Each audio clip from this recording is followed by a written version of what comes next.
tēnei wā, kua kōrerohia e tātou te rā me te whakatauki, te hunga mate me te hunga ora.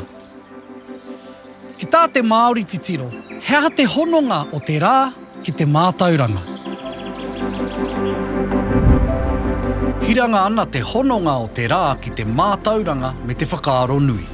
E whakapono ana te Māori, nā te aho te rā i tau mai ai te māramatanga, te mōhiotanga me te ohonga ake o te ngākau. I tīmata ake te whakaakui ngā tauira i te aonga ki o te rā, ka haere ā e ke rawa te rā ki tōna paupautanga. I pēnei ai nā te hononga o te aranga o te rā ki te tipu o ngā mea katoa me te koiora hou.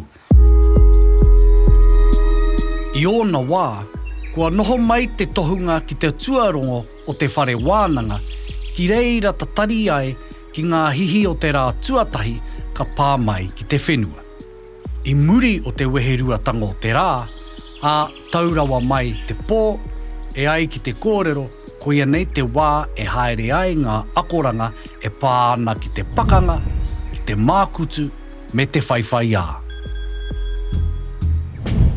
He maha ngā whare hiranga o te Māori i hangaia ki a ngātu ai ki te aranga ake o te rā. E rangatira ai ko te whare tonu, me ngā kōrero ka wānanga hia ki o ngā pakitara, e haere ai ngā kōrero i roto i te aho mārama. I te putanga o ngā tauira i whakaakona ki tēnā whare wānanga i a rātau whakamātautau, kua arahina atu ki tētahi koawa, ki tētahi awa i te ata iti, kua karakia hia rātau. Ka mutu ngā karakia nei i te aranga ke o te rā, e whakarākeitia ai te kiri o te tauira ki o nahihi. I whakapono te Māori mā te aho o te rā e pūmau ai ngā akoranga ki roto i te tauira mo ake tonu atu. Ka tino mārama, ka mahana, ka pūmau pērā i te rā.